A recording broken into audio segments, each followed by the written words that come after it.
last thing I want to talk about here is the location of key hydronic system components with relationship to each other.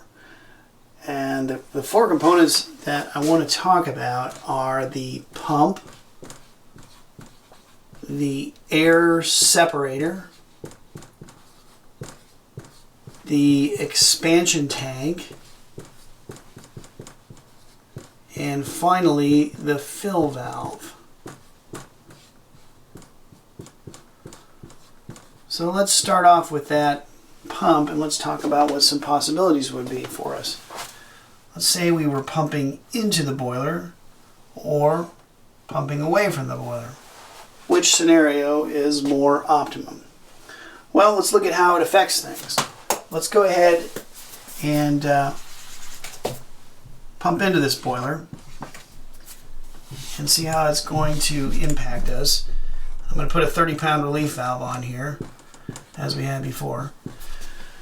And let's say that I put a couple of gauges on here, and let's say this system is filled to 15 psi.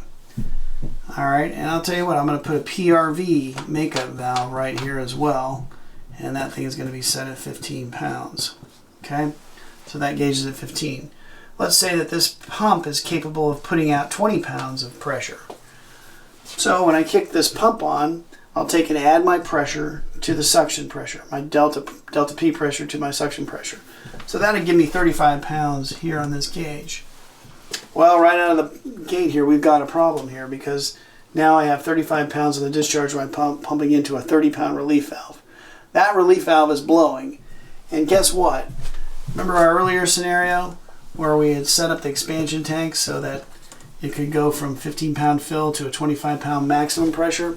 I haven't even got there. That would ultimately put this system at 45 pounds. So you can see we've got a huge problem here.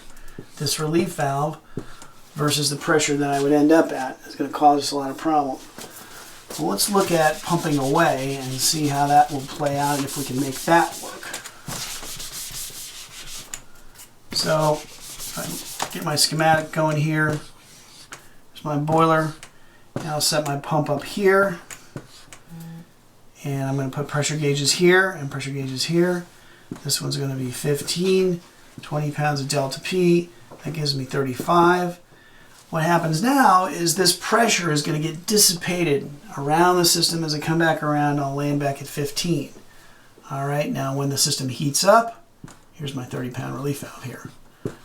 When my system heats up to 25 pounds, all right, I'll get that 45 pounds on the discharge, but I won't have a problem because that pressure is going to get dissipated as I come wrapping back around the system. So pumping away will allow us to still use that 30-pound relief valve. So that is typically the preferred location for a pump in a hydronic system, is pumping away. However, we get into a little bit of a problem. Sometimes we have water tube style boilers that are asking for pumps to pump into them. Water tube boilers will actually do a little bit better with some pressure on them. So oftentimes what we'll recommend there is that we break that boiler out into a primary, secondary configuration, and we still pump away with the main pump, but we pump in with the primary pump. So there is a way to deal with that. I'm going to go back to my regular sort of basic diagram here, and let's talk about, we'll go ahead and set that pump up in the pumping away position here. And now let's talk about our air separator. What is the ideal location for our air separator? We've got three choices here, and we could set it up in front of the boiler, in between the boiler and the pump, or after the pump. Now remember, as we talked about in the last section, we want to put that air separator where the air is most likely to come out, where the air is going to be least soluble. So we're looking for the hottest water and the lowest pressure.